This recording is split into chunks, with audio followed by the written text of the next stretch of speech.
What's up mga Mima? Happy New Year! And for today's video, mag-unbox tayo sa helmet na binili namin sa online, sa Shopee platform mga Mima. Kasi naghanap kami dito sa amin, wala naman kaming makita na magkakasya sa kanya.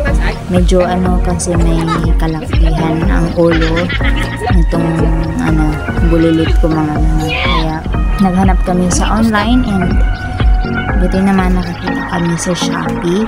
Nasa lang 500 pesos. So yung binayaran namin yan mga Mima, around 649 pesos lang, kasali na yung shipping fee. Hindi ko alam anong brand to mga Mima, H&J, ayan ba yun?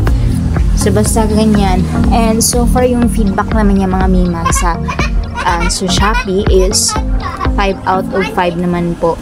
So I think matibay po talaga siya and maganda siya actual. Hindi naman tayo na na picture versus reality. Yun ba yan? Expectation versus reality.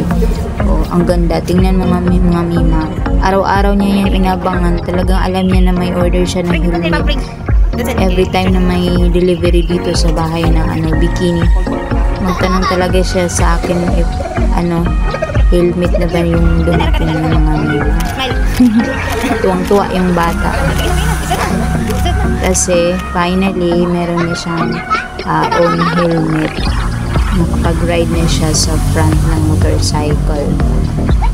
So I would say mga Mima, 10 over 10. Perfect talaga to sa budgetarian na naghahanap ng pambatang helmet.